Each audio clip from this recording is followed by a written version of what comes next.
नारायण नारायण नारायण नारायण। 17 अक्टूबर आनंद रत्नाकर।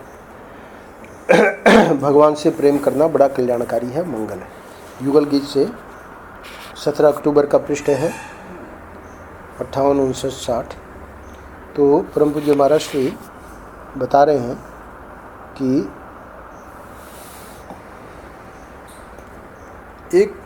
एक महापुरुष ने, एक महात्मा ने महाराज श्री को कोई विशेष बात बताई।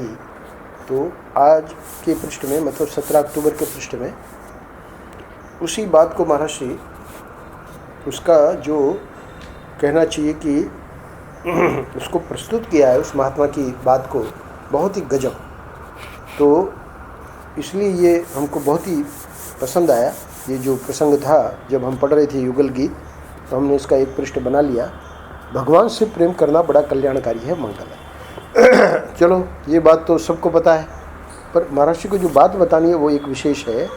क्या? जो दुनिया में दुखी हैं, आर्त हैं, वह भगवान को पता है ना। जो दुनिया में दुखी हैं, आर्त हैं, वह भगवान को पता नहीं, वो भगवान को पाता है। गलत पड़ गया मैं। तो दुनिया में दुखी और आर्त तो भगवान को पा लेगा, पर अभिमानी नहीं पाएगा। क्यों? आगे बताएंगे। क्योंकि ये जो दुखी और आर्त है, उसको तो जिनको कोई बल, जैसे जिनको कोई बल है, धन का बल है, जन का बल है, बुद्धि का बल है, पद का बल है, विद्या का बल है, तो उनके ऊपर ये नंद नंदन श्याम सुंदर की कृपा जो गिरती है, उसका अनुभव नहीं होता। यानी जितने ये बल वाले हैं, बल में धन, बुद्धि, पद, विद्या है ना, इन सब को ले लो, तो इनके ऊपर ऐसा नहीं कि इनके ऊपर ठाकुर जी की कृपा नहीं है। उनके ऊपर भी ठाकुर जी की पूर्ण कृपा है, पर वो अपने उस बल के ऊपर ज़्यादा उनका घमंड है। तो उस घमंड के कारण इस कृपा का अनुभव नहीं कर रहे। कहते हैं ना, करते हो तुम कन्हैया मेरा नाम हो रहा है। तो ये तो भक्त कहेगा ना, पर ये बल वाले जो लोग हैं, धन का बल, बुद्धि का बल, पद का बल, विद्या का बल, तो कहेंगे कि मैं ये कर रहा हूँ। उनकी दृष्टि इस पर नहीं जाएगी कि ये सब कन्हैया कर रहा है। तो इसलिए परम पूज्य महाराज जी कह रहे हैं कि उन पर भी कृपा तो हो रही है, पर उसका अनुभव उनको नहीं होता। और ये जो शुरू में कहा महाराज जी ने कि दुनिया में जो दुखी हैं, आर्त हैं, वह भगवान को पा लेते हैं। क्यों? क्योंकि आर्त का दिल थोड़ा गीला होता है। तो जो भगवान की कृपा आती है वह उसमें अटक जाती है, और अभिमानी का जो दिल है वह थोड़ा सख्त होता है। तो भगवान की कृपा उनके अभिमान के ऊपर से छलक कर बह जाती है। तो बिल्कुल स्पष्ट समझा दिया महाराज ने कि ये जो दैन्य है हमारे में, है ना, वो दैन्य ही हमारे इस मार्ग के लिए, जो मोनू कहता है ना, हमारा हिमांशु, तो दीनता जो है, दैन्य जो है भक्ति में, ये बहुत बड़ा गुण है। क्योंकि वहाँ पर जो है भगवान की कृपा वो ठहरेगी, रुक जाएगी। और ये जो अभिमान वाले हैं, तो वहाँ भी कृपा तो आती है, पर उनका चूँकि दिल सख्त है, तो भगवान की कृपा उनके अभिमान के ऊपर से छलक कर बह जाती है।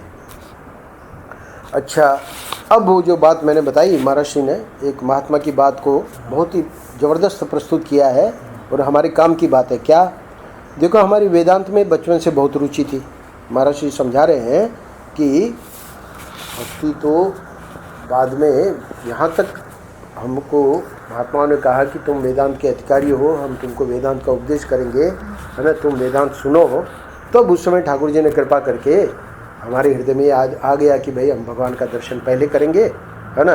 पर बचपन से रुचि तो थी, इसीलिए तो महात्माओं ने कहा कि भाई तुम वेदांत के अधिकारी हो। तो महाराज जी कह रहे हैं कि वो तो हमारी बचपन से ही बहुत रुचि थी, और सत्संग में भी रुचि थी। तो एक महात्मा के पास गए, तो उन्होंने कहा कि देखो, तुम चाहे वेदांत सीखना चाहो, चाहे भक्त बनना चाहो, चाहे धर्मात्मा होना चाहो, एक बात हमारी याद रखना, यानी ये तो इसमें तो तुम स्वतंत्र हो, है ना। तो वो तो हर व्यक्ति स्वतंत्र है अपने चुनाव के लिए, या जैसे गुरु उसको बतावे वैसा वो करेगा तो जल्दी आगे बढ़ जाएगा। तो महात्मा ने इतना ही कहा कि भाई इसमें तो हमको कुछ नहीं कहना है कि तुम्हें वेदांत सीखना चाहिए, कि तुमको भक्त बनना चाहिए, कि तुम्हें धर्मात्मा बनना चाहिए। वो उसमें हमें कोई बीच में दस्तंदाजी नहीं करनी है, कोई उसमें हमको रोक टोक नहीं करनी, वो तुम्हारे ऊपर है ना। पर कह रहे हैं कि एक बात हमारी याद रखना। कौन सी बात बताई उन्होंने? जब तक शास्त्र का एक एक अक्षर तुमको सच्चा मालूम न पड़े, तब तक समझना कि हमारे ज्ञान में गलती है और शास्त्र सच्चा है। मेषानंद गिरी जी महाराज ने समझाया है कि आस्तिक में और नास्तिक में क्या फ़र्क होता है।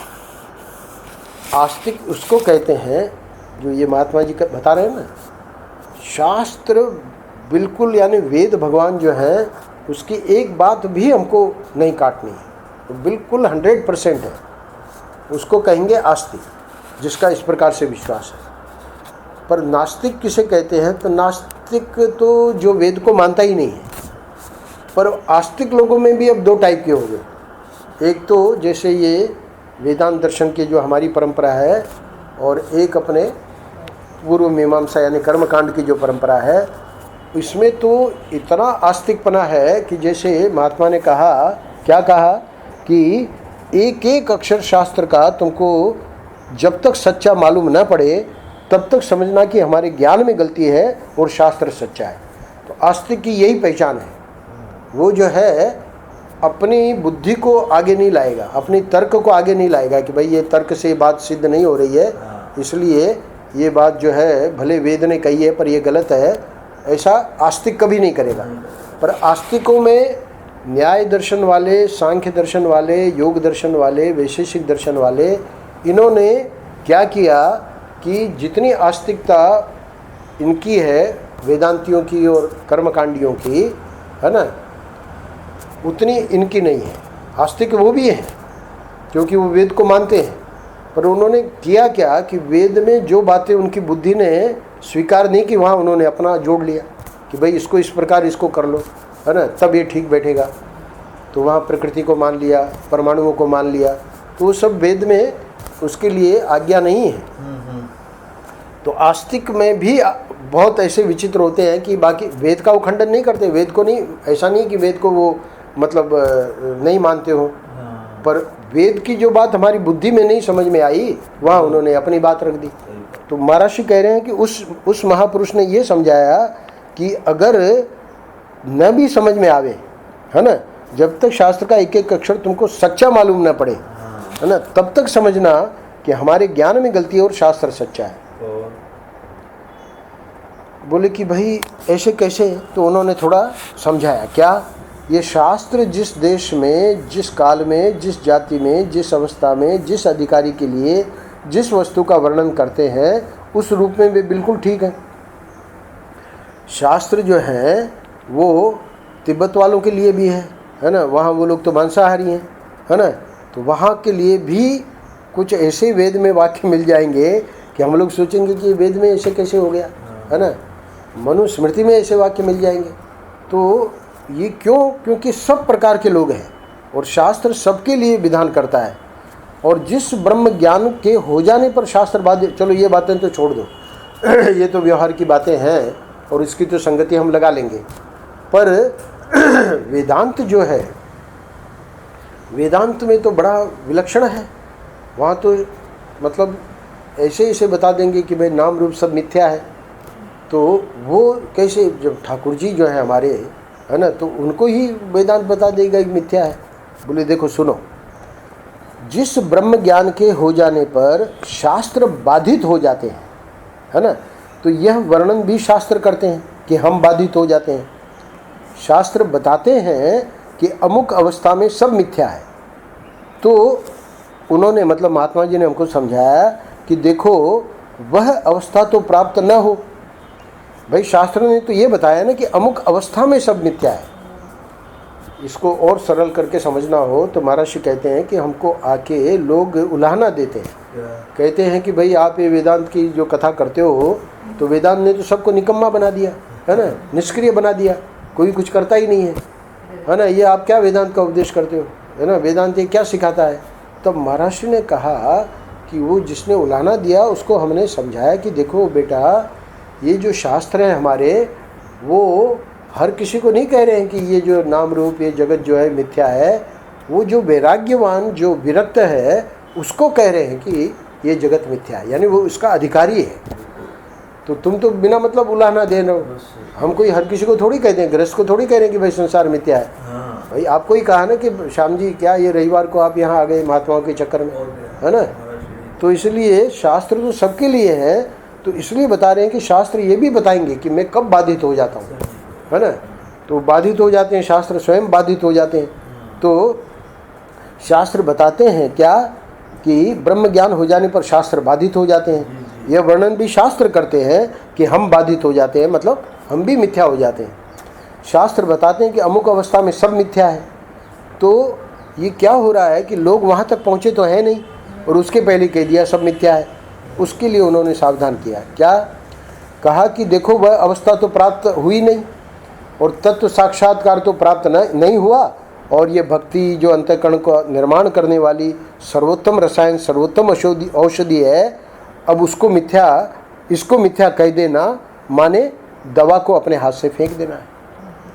तो ये बहुत गलत हो रहा है। क्या कि भाई वो अवस्था प्राप्त हो जाती तब तो तुम मतलब बिल्कुल ठीक थे, क्योंकि तुमने भक्ति करके और उस अवस्था में पहुँचे, और अब कोई उसका खंडन करने की जरूरत ही नहीं है।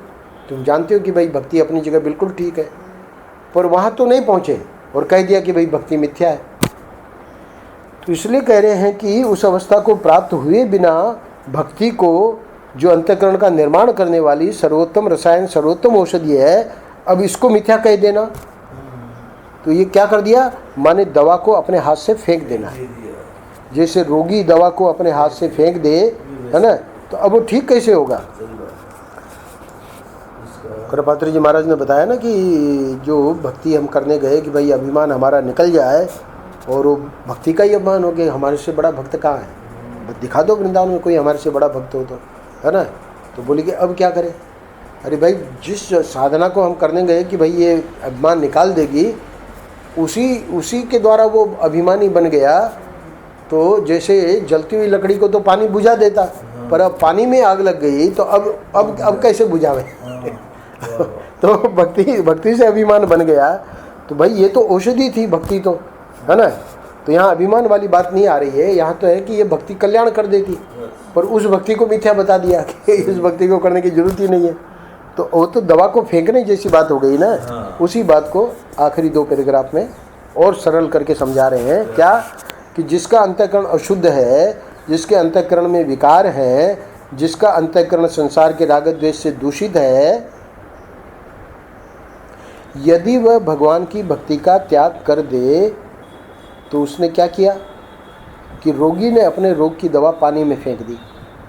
कैसे सुधरेगा उसका अंतःकरण। अरे भाई जब अशुद्ध है, विकार है, संसार के राग द्वेष से दूषित है, और उसने भगवान की भक्ति को भी छोड़ दिया, तो वो भक्ति से ही तो वो सुधरता। तो ऐसे ही हो गया ना कि रोगी ने अपनी जो दवा तो हमने दी उसको, बड़ी कीमती दवा दी, पर उसने फेंक दी, तो कैसे सुधरेगा उसका अंतःकरण। अंतिम पैराग्राफ में कह रहे हैं, तो वह जो सिद्ध महापुरुष थे, है ना, जिन्होंने महर्षि को बताया क्या कि जब तक शास्त्र का एक एक अक्षर तुमको सच्चा मालूम न पड़े तब तक समझना कि हमारे ज्ञान में गलती है और शास्त्र सच्चा है। यानी भक्ति की बात जो शास्त्र बताता है वो भी सच्ची है, ज्ञान की बात जो बताता है वो भी सच्ची है, कर्म की बात जो बताता है वो भी सच्ची है। ऐसे नहीं कि भाई हमने ज्ञान प्राप्त कर लिया और अब सब जो है मिथ्या है ना। शास्त्र की हर बात हर स्थिति में सच्ची रहेगी। अब भले ज्ञानी के लिए नहीं है, पर दूसरे जो अधिकारी हैं उनके लिए बिल्कुल सच्ची है।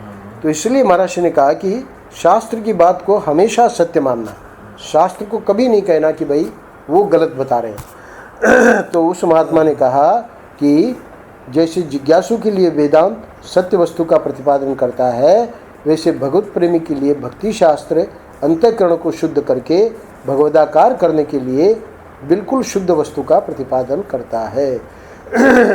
इसलिए युगल गीत में महर्षि ने प्रसंगवशात ये बात बताई क्या कि भगवान से प्रेम करना ये बड़ा कल्याणकारी है, मंगल है, कि भगवान ही फिर कृपा करके तुमको वेदांत समझने की बुद्धि दे देंगे, है ना। इसलिए वो देवी जी आई ना, बोले हमको मांडुक्य सुनाइए, है ना। तो हमने कहा कि भाई देखिए, तो आपने जो इतनी साधना की है, इतना भजन किया है, तभी तो ये रुचि हो रही है कि भाई मांडुक्य हमको बताइए। तो भगवान जो है वो इतना कल्याण करते हैं कि भाई जब हमारा अधिकार होगा तो उसके आगे की बात भी